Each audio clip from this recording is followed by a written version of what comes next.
السلام عليكم ورحمة الله وبركاته. إن الحمد لله نحمده ونستعينه ونستغفره ونعوذ بالله من شرور أنفسنا ومن سيئات أعمالنا. من يهده الله فلا مضل له ومن يضلله فلا هادي له. وأشهد أن لا إله إلا الله وحده لا شريك له وأشهد أن محمدا عبده ورسوله. يا أيها الذين آمنوا اتقوا الله حق تقاته ولا تموتن إلا وأنتم مسلمون. يا أيها الناس اتقوا ربكم الذي خلقكم من نفس واحدة وخلق منها زوجها وبث منهما رجالا كثيرا ونساء واتقوا الله الذي تساءلون به والأرحام إن الله كان عليكم رقيبا. يا أيها الذين آمنوا اتقوا الله وقولوا قولا سديدا يصلح لكم أعمالكم ويغفر لكم ذنوبكم ومن يطع الله ورسوله فقد فاز فوزا عظيما. أما بعد فإن خير الحديث كتاب الله وخير الهدي هدي محمد صلى الله عليه وسلم وشر الأمور محدثاتها وكل محدثة بدعة وكل بدعة ضلالة وكل ضلالة في النار. أعوذ بالله من الشيطان الرجيم. بسم الله الرحمن الرحيم. فإن آمنوا بمثل ما آمنتم به فقد اهتدوا وإن تولوا فإنما هم في شقاق فسيكفيكهم الله وهو السميع العليم. সম্মানিত ব্রাদারান ইসলাম, আল্লাহ রাব্বুল আলামিনের সমস্ত প্রশংসা, যার প্রশংসা পেশ করার জন্য প্রিয় নবী মুহাম্মদুর রাসূলুল্লাহ সাল্লাল্লাহু আলাইহি ওয়াসাল্লাম আমাদেরকে মাসনুন খুতবা শিখিয়েছেন, যা শুনলেন। সে আল্লাহর সমস্ত প্রশংসা, যার হামদোসানা, যার সম্পর্কে জ্ঞান হাসিল করা, যার দিন সম্পর্কে জ্ঞান হাসিল করা, যার রাসূল সম্পর্কে জ্ঞান হাসিল করা, এসব উদ্দেশ্যেই আজকে দীর্ঘ সময় ধরে আপনারা এখানে কষ্ট করে বসে আছেন। আল্লাহ যেন আপনাদেরকে জাযায়ে খায়ের দান করেন। সম্মানিত ভাই, আপনাদের সাথে সাক্ষাতে অত্যন্ত খুশি বোধ করছি। তবে আওয়াজে বুঝতেই পারছেন যে আমি অসুস্থ অবস্থায় আপনাদের সাথে সাক্ষাতের জন্য ছুটে এসেছি।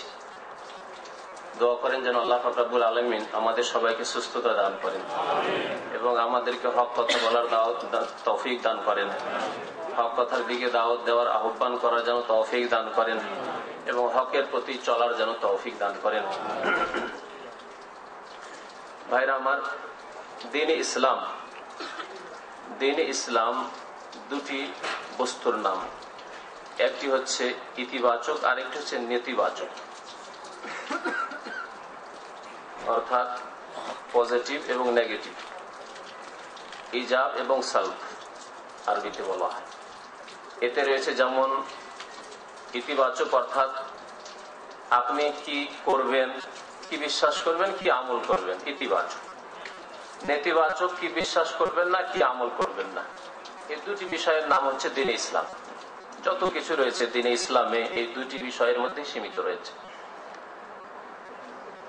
নেগেটিভ সম্পর্কে, নেতিবাচক সম্পর্কে শুনলেন এতক্ষণ ধরে, সুফিবাদ সম্পর্কে শুনলেন এবং আশা করি বুঝতে পেরেছেন যে সুফিবাদে তাহলে জড়িত হওয়া যাবে না। জি, নেগেটিভ শুনেছেন আশা করি যে দিন প্রতিষ্ঠায় বা দিন কায়েমে বাধা, তাহলে যারা বাধা দেয় তাদের সহযোগিতা করা যাবে না, জি, তাদের সম্মান প্রদর্শন করা যাবে না, জি, তাদের সাথ দেওয়া যাবে না। নেতিবাচক,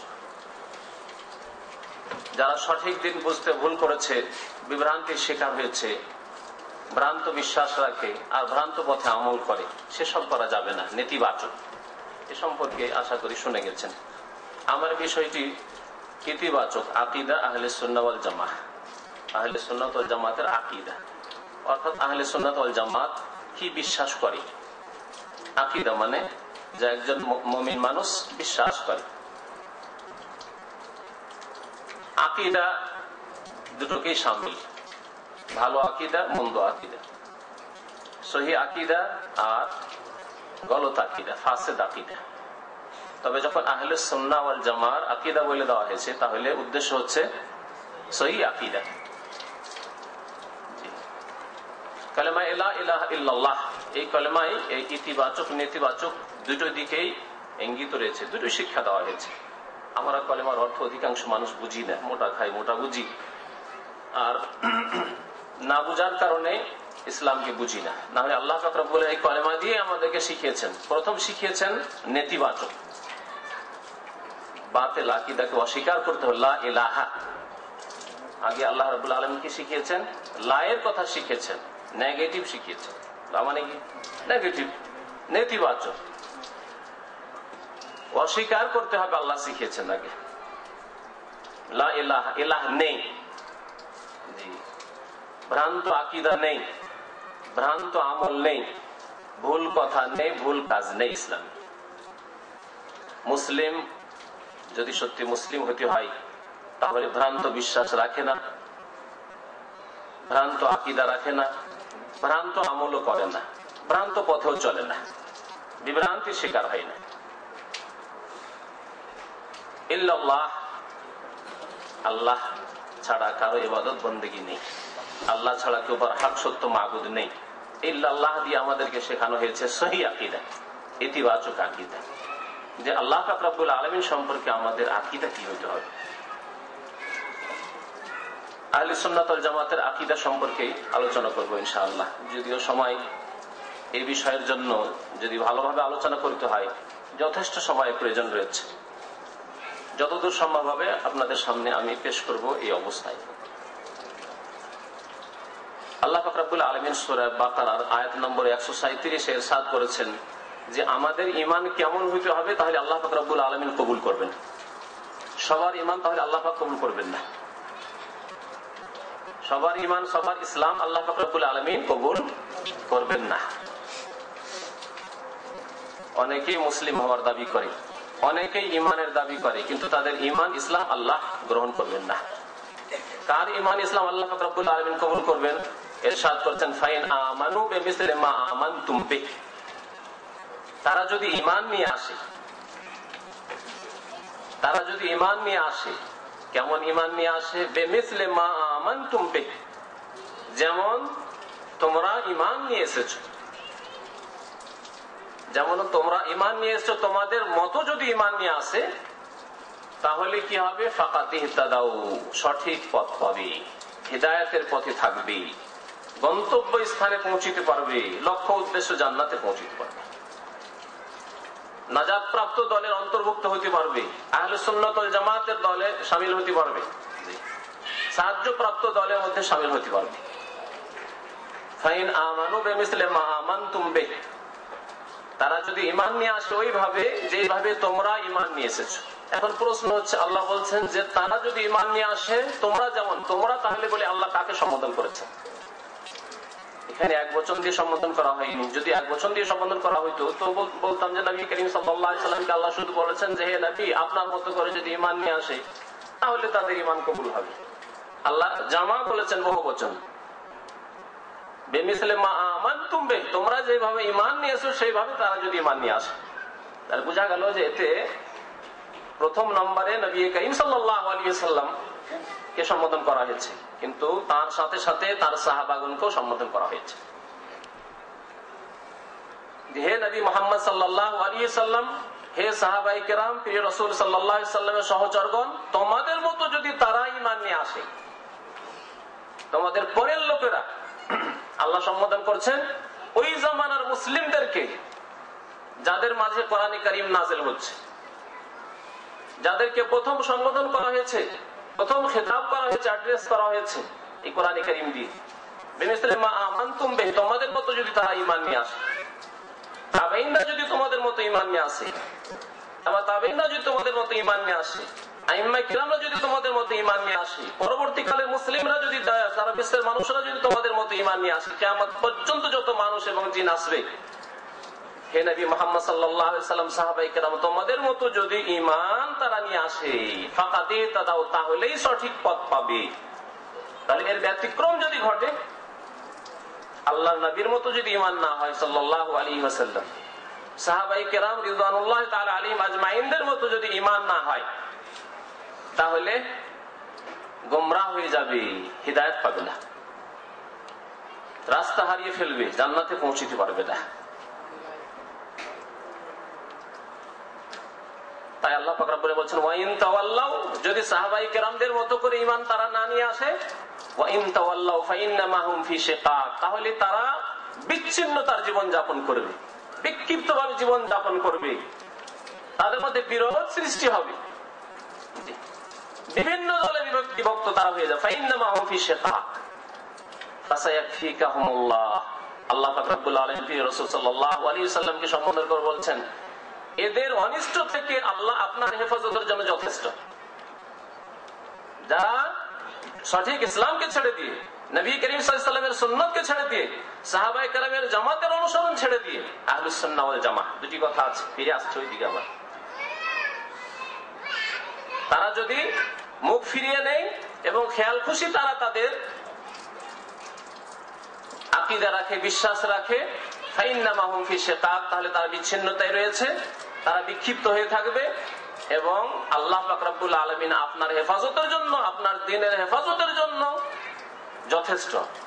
ফাসায়াকফিকাহুমুল্লাহ ওয়া হুয়াস সামিউল আলীম। আল্লাহ সবকিছু শুনেন এবং সবকিছু জানেন।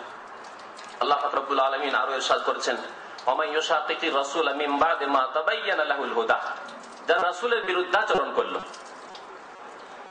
হিদায়াত স্পষ্ট হয়ে যাওয়ার পরে, কোরআনে কারীম নাযিল হয়ে যাওয়ার পরে, সহিহ হাদিসের কিতাব সামনে থাকা সত্ত্বেও তারা যদি রাসূলের রাস্তার বিরুদ্ধাচরণ করে, না আমাদের বড়রা কি বুঝতেন না, এত বড় বড় আলেমরা, এত বড় বড় মাদ্রাসা রয়েছে, এত বড় বড় শাইখুল হাদিস, তারা কিছুই বুঝেন না, শুধু এখানে এসে সৌদি আরবে এসে সঠিক ইসলাম শিখতে হবে, তারা কি খেয়ে পড়েছেন, তারা কি মিথ্যা কথা বলছেন, তারা কি ভুল কথা বলছেন ইত্যাদি। হতেই পারে না যে তারা ভুল বুঝে আছেন ইসলাম সম্পর্কে।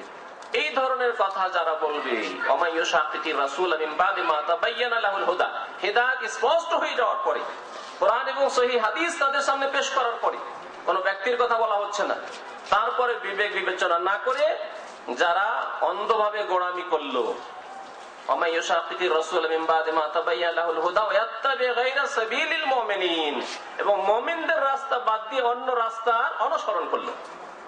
আল্লাহ এখানে কি বলছেন? মুমিনদের রাস্তা ছেড়ে দিয়ে অন্য রাস্তার অনুসরণ করলো। এই মুমিন কারা? যদি বলে কিয়ামত পর্যন্ত যত মুমিন আছে সব মুমিন, তাহলে আজকালকার মুমিনদের মধ্যে ভেজাল ঢুকে গেছে।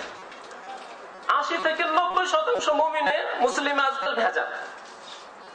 তাহলে এই মুমিনদের কথা আল্লাহ বলেন ওয়ায়াত্তাবি গায়রা সাবিল, তারা বলছে আমরা মুমিনের পথে আছি, আমাদের সংখ্যা তো বেশি, আমরা তো বড় দল, আমরা তো মুমিন মুসলিম। আর নিশ্চয় আল্লাহ পাক রব্বুল আলামিন এখানে ওয়ায়াত্তাবি গায়রা সাবিলিল মুমিনিন মানে আমাদের এই যুগের মুমিনদেরকে কথা আল্লাহ বলেননি। এই মুমিন মানে সাহাবায়ে কেরামদের জামাত মুমিন। ওয়ায়াত্তাবি গায়রা সাবিলিল মুমিনিন, যারা রাসূলের বিরুদ্ধাচরণ করলো, এক আহলে সুন্নাত হলো না, সুন্নাতের অনুসারী হলো না।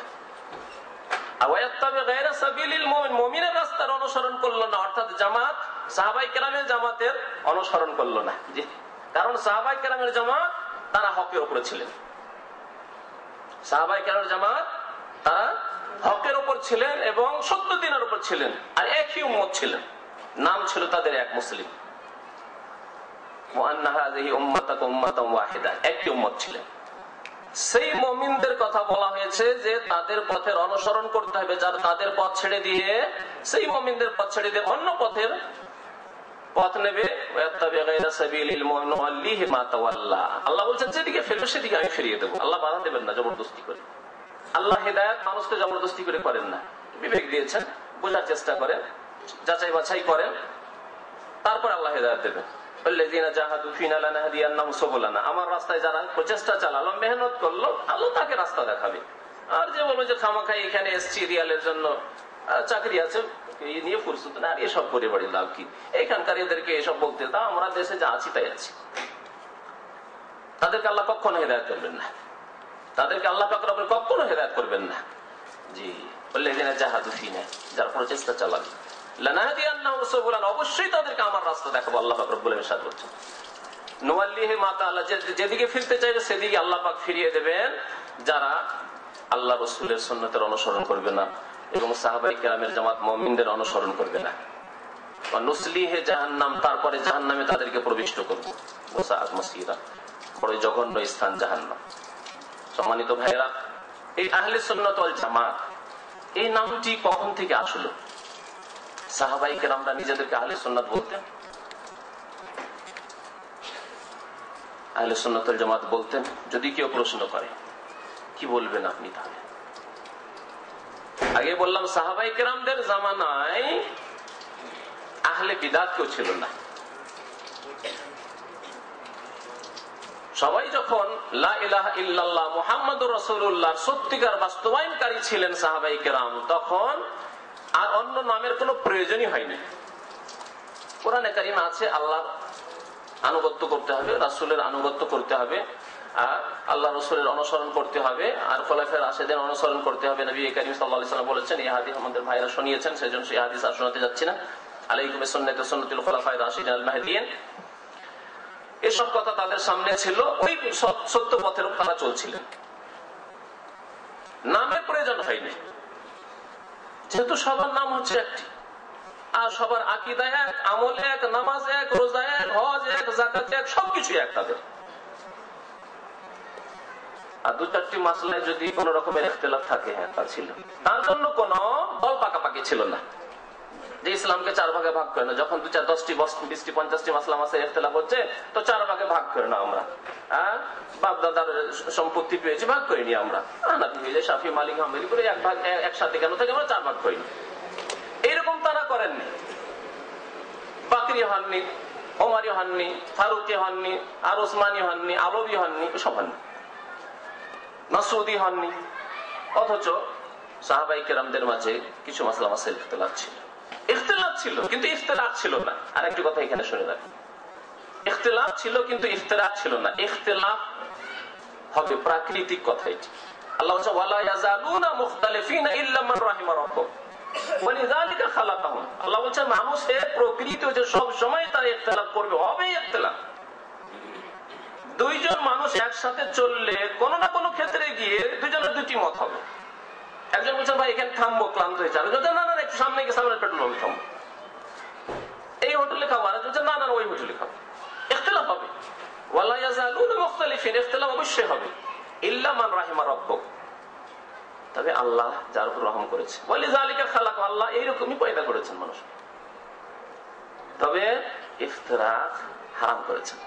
ইন্নাল্লাযীনা ফাররাকু দীনাহুম ওয়া কানু শিয়া'আন লাস্তা মিনহুম ফি শাই, যারা দ্বীনকে বিচ্ছিন্ন করে ফেলেছে, জি টুকরো করে ফেলেছে, হে নবী আপনার তাদের সাথে কোনো সম্পর্ক নেই। যারা ভাগ বন্টন করে নিচ্ছে বিভিন্ন তরিকতের নামে, আর মাযহাবের নামে, আর দলের নামে ভাগ করে নিচ্ছে, তাদের সাথে তোমার কোনো সম্পর্ক নেই।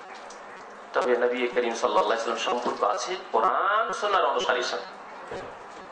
কোরআন সুন্নাহর অনুসারীর সাথে এই আহলুস সুন্নাত ওয়াল জামাআহ, সুন্নাহ শব্দটি তাহলে বুঝতে পারলেন কোরআনে কারীম দ্বারা প্রমাণিত। যেমন বললাম আল্লাহ রাসূলের আদর্শ অনুসরণের কথা বলা হয়েছে, সাহাবায়ে কেরামের আদর্শের অনুসরণের কথা বলা হয়েছে।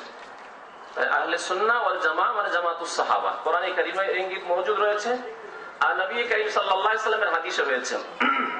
একটি হাদিস শোনাই আপনাদেরকে। নবী করিম সাল্লাল্লাহু আলাইহি ওয়াসাল্লাম বলেছেন যে আমার উম্মতে কতটি ফিরকা হবে?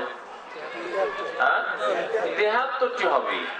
কুল্লুহুম ফিন্নার ইল্লা ওয়াহিদা, আর সমস্ত দলগুলি জাহান্নামে যাবে একটি দল ছাড়া, তাই না? সেই দলটি সম্পর্কে সাহাবায়ে কেরাম জিজ্ঞাসা করেছিলেন যে মান হে ইয়া রাসূলুল্লাহ, ওই দলটি কোন দল? তখন নবী করিম সাল্লাল্লাহু আলাইহি ওয়াসাল্লাম নাম ধরে বলেছিলেন। কি বলেছিলেন? লক্ষণ বলেছিলেন, লক্ষণ। মা আনা আলাইহি আল-ইয়াওম ওয়া আসহাবি, একটি রিওয়ায়াতে রয়েছে আমি যেই পথের উপর আছি এবং আমার সাহাবাগণ যেই পথের উপর থাকবেন, তারা এবং তাদের অনুসারী যারা কিয়ামত পর্যন্ত হবে, এই দলটি। আরেকটি হাদিসে, আরেকটি রিওয়ায়াতে রয়েছে এই হাদিসে হুমুল জামাআহ, ওই দলটি হচ্ছে জামাত, ওই দল হচ্ছে জামাআহ, জামাত বলা হচ্ছে যারা জামাতবদ্ধভাবে কোরআন এবং সুন্নাহকে আঁকড়ে ধরে থাকে। জামাত মানে বড় দল নয়, জামাত মানে কোরআন সুন্নাহ কে যে আঁকড়ে ধরে থাকবে। আমি এর একটি উদাহরণ দিই মানুষকে বোঝানোর জন্য। এক বাবার যদি 5 ছেলে থাকেন, আর 5 ছেলের 2 ছেলে একসাথে থাকতে চাই না, বউর কথা শুনে বলছে না আমরা বিয়ে শাদী করে থাকবো, ঘর বাড়ি নিয়ে আলাদা, ঘর বাড়ি মানুষ জুদা হয়ে গেল। সেপারেট হয়ে গেল। আর 3 ভাই বলছে যে না আমরা যাবো না, আমার আব্বার বাড়িতেই থাকবো আর আমরা একসাথে থাকবো। 3 ভাই থাকবো, তাই না? 2 ভাই বললাম যদি 10 ভাইও যদি আলাদা আলাদা বাড়ি বাঁধতো, তো যারা বাড়ি বেঁধেছে আলাদা আলাদা তারা বিচ্ছিন্নতা সৃষ্টি করেছে। কিন্তু যারা বাবার বাড়িতে আছে না আমরা ভাই 3 ভাই হলে ওরা চলে যাক, 10 ভাই চলে যাক, কিন্তু আমরা যাবো না, আমরা 2 জন 3 জন হইলেও আমরা একসাথে থাকবো, বাবার বাড়িতে থাকবো। এরা আপন জায়গায় অটল আছে। ওই রকমই বহু দল যখন হয়েছে তখন সত্যপন্থী কোরআন সুন্নাহর অনুসারী দল আপন জায়গায় কোরআন সুন্নাহর উপর কায়েম হয়েছে। সেই দলটি হচ্ছে আহলে সুন্নাত ওয়াল জামাত। এই আহলে সুন্নাত ওয়াল জামাতের কথা এই নামে পাওয়া যায় মুসলিম শরীফের সহিহ মুসলিমের মুকদ্দমায়, ভূমিকায়। সহিহ মুসলিমের মুকদ্দমায় প্রখ্যাত তাবেঈ ইবনে সিরিন রাহমাতুল্লাহ আলাইহি, মুহাম্মদ বিন সিরিন রাহমাতুল্লাহ আলাইহি, তিনি বলছেন কানু লা ইয়াসআলুন আনিল ইসনাদ। সাহাবায়ে কেরামদের জামানায় তারা সনদের কথা জিজ্ঞেস করতেন না, যে আপনি কার কাছ থেকে শুনেছেন, সরাসরি রাসূলুল্লাহ সাল্লাল্লাহু আলাইহি ওয়াসাল্লামের কাছে শুনেছেন না আর কারোর কাছে শুনেছেন, এরকম জিজ্ঞাসা করতেন না। বলে যে কালা রাসূলুল্লাহ সাল্লাল্লাহু আলাইহি ওয়াসাল্লাম, আল্লাহর নবী বলেছেন, বাস কার কাছ থেকে শুনেছেন না জিজ্ঞাসা করার প্রয়োজন হতো না। ফালাম্মা ওয়াকাআতিল ফিতনা, তারপর যখন এই উম্মতে ফিতনা সৃষ্টি হলো, ফিতনা বিদআতি দলের উদ্ভব ঘটলো। ওসমান রাদিয়াল্লাহু তাআলা শাহাদাত হয়ে গেল, আলী রাদিয়াল্লাহু তাআলার জামানায় ফাটল ধরো মুসলিম উম্মতে। একদল রাফিজি হইল আলী রাদিয়াল্লাহু তাআলা আনহু সম্পর্কে এবং আলী বাইত সম্পর্কে বাড়াবাড়ি করে, আর আরেক দল আলী রাদিয়াল্লাহু তাআলা আনহু বা আরো মুসলিমদের বিরুদ্ধে এই কুফরির ফতোয়া দিল দিয়ে খারিজি হইল। এই প্রথম দুটি বিদআতি দল কোরআন সুন্নাহর রাস্তা ছেড়ে দিয়ে দুই দিকে রাস্তা নিল, গোমরাহির রাস্তা নিল, খারেজি আর রাফেজি। রাফেজি তাদেরকে ভালো নামে শিয়া বলছেন, কিন্তু শিয়া নাম বলা মানে তাদের প্রশংসা করা। শিয়া বললে তারা খুশি না। শিয়া মানে যারা মহব্বত করে, যারা সমর্থন করে, তারা বলে আমরা তো সমর্থন করি, তাদের ভালো নাম দিলেন তাদেরকে। এই জন্য তাদের সঠিক নাম ইমাম ইবনে তাইমিয়া রাহমাতুল্লাহ আলাইহি বলেছেন যে রাফেজি। তারা দিনকে ছুঁড়ে ফেলেছে, রাফাজ মানে ছুঁড়ে ফেলা। তারা দিনকে ছুঁড়ে ফেলেছে, কোরআনকে ছুঁড়ে ফেলেছে, হাদিসকে ছুঁড়ে ফেলেছে, সাহাবায়ে কেরামের আদর্শকে ছুঁড়ে ফেলেছে, সাহাবায়ে কেরামদেরকে ছুঁড়ে ফেলেছে। তারা তাদেরকে কাউকে মুসলমান মনে করে। সুতরাং এরা রাফেজি। একটি গুমরাহ দল বেরোলো, আর খারেজি আর একটি দল বেরোলো, বললো যে আলী রাদিয়াল্লাহু তাআলা কাফের, মুআবিয়া কাফের, আমর ইবনে আস কাফের, সুতরাং এদেরকে খুন করো, জান্নাত যাবে। জান্নাত পেলে এদেরকে খুন করতে হবে। খারেজি আজকাল যেমন এক শ্রেণীর খারিজি দল এরকম মুসলিম দেশে বেরিয়েছে, যে মুসলিমদের কিছু পাপের কারণে পাইকারি হারে মুসলিমদের বিরুদ্ধে ফতোয়া দেয় যে সব কাফের হয়ে গেছে, সুতরাং এই তাগুতগুলিকে মারো, আর এদের রক্ত হালাল হয়ে গেছে, আর এদেরকে মারলেই জান্নাত যাওয়া যাবে। খুব সহজ রাস্তা। তো সেই খারেজিদের আদর্শে তারা বিশ্বাসী।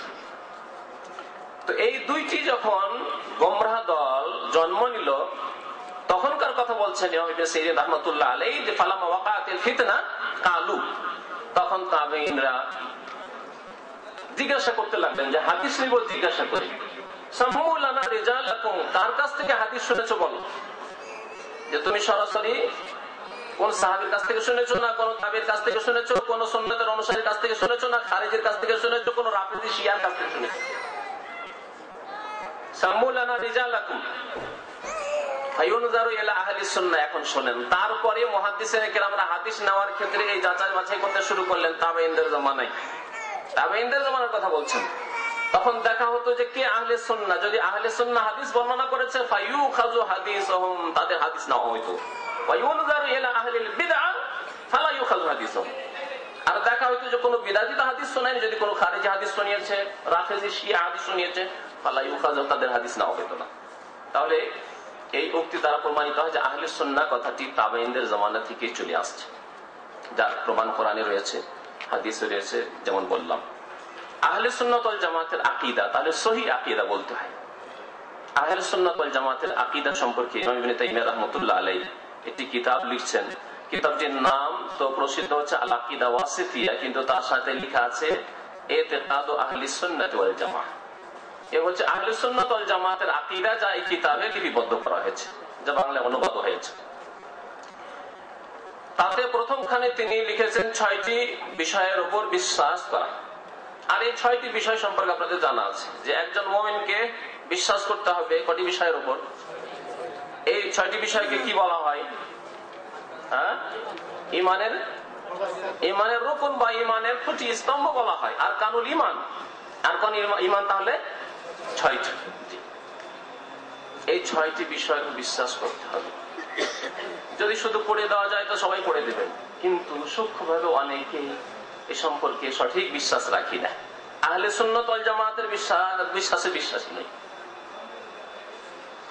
তিনি এখান থেকে আরম্ভ করেছেন আহলে সুন্নাত ওয়াল জামাতের আকীদা বর্ণনা করা, যে আহলে সুন্নাত ওয়াল জামাত বিশ্বাস রাখে আল্লাহর প্রতি, ঈমান বিল্লাহ ওয়া মালায়েকাতি, আল্লাহ ফেরেশতাদের প্রতি, ও কুতুবি, আল্লাহর যা গ্রন্থ রাজি আল্লাহ পাক রব্বুল নাযিল করেছেন আসমানি কিতাবের প্রতি, এবং শেষ কিতাব কোরআন কারীম রয়েছে তার প্রতি বিস্তারিত বিশ্বাস রাখে এবং তার বাস্তবায়ন করে। ওয়া রাসূলি, আল্লাহ রাসূলগণের প্রতি বিশ্বাস রাখে। ওয়াল ইয়াউমিল আখির, পরকালের প্রতি বিশ্বাস রাখে। ওয়াল কদরি খাইরিহি ওয়া শাররিহি, ভালো মন্দ তকদীরের প্রতি বিশ্বাস রাখে। এই হচ্ছে 6টি ঈমানের পিলার, রুকন বা পিলার। আহলে সুন্নাত ওয়াল জামাতের এই হচ্ছে আকীদা। আহলে সুন্নাত ওয়াল জামাত এই নামটি এত চমৎকার নাম যে সবাই নেওয়ার চেষ্টা করলো। ওই হাদিসটির দিকে আবার ফিরে আসি যে 73 ফিরকার মধ্যে একটি ফিরকা শুধু জান্নাতে যাবে, তাই না? সুতরাং এই আহলে সুন্নাত ওয়াল জামাতকে সবাই নেওয়ার চেষ্টা করলো, সবাই নেওয়ার চেষ্টা করলো। ভারত উপমহাদেশে যারা আহলে সুন্নাত ওয়াল জামাতের নাম সবচেয়ে বেশি নেই, তারা সুন্নাত থেকে এবং সাহাবায়ে আদর্শ থেকে সবচেয়ে বেশি দূরে। কথাটি ভালো করে শুনে রাখবেন, ঠিক কিনা? যারা আহলে সুন্নাত ওয়াল জামাতের লেভেলটি সবচেয়ে বেশি লাগায়, তারা নবী সাল্লাল্লাহু আলাইহি ওয়াসাল্লামের সুন্নাত এবং সাহাবায়ে কেরামের আদর্শ থেকে সবচেয়ে বেশি দূরে। তাদের একটি দল হচ্ছে বেরেলভী, যারা নিজেদেরকে বেরেলভী তো বলে না, আহমদ রেজা খানের অনুসারী। আহমদ রেজা খানের অনুসারী, তারা নিজেদেরকে বলে আহলে সুন্নাত ওয়াল জামাত।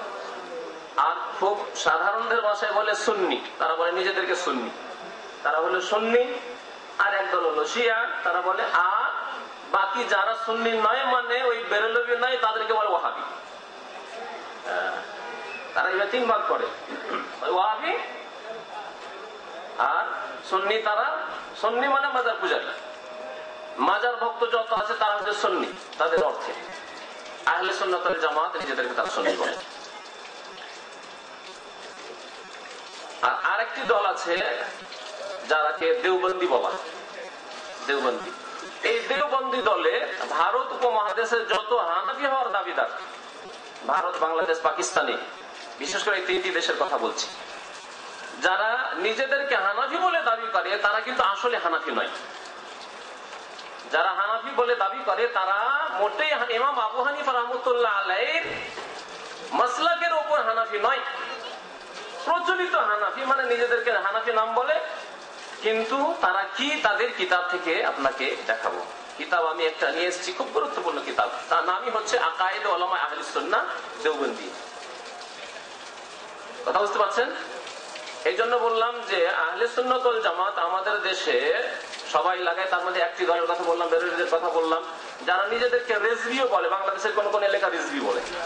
ব্রাহ্মণবাড়িয়া চলে যান, কুমিল্লা, যেসব দেশে কবর পূজার খুব বেশি আছে, এই দলটি খুব বেশি আছে। এরা পড়ে যায় ভারত থেকে, পাকিস্তান থেকে, তারা নিজেদেরকে রেজভি বলে। এই বেরেলভী, তারা নিজেদের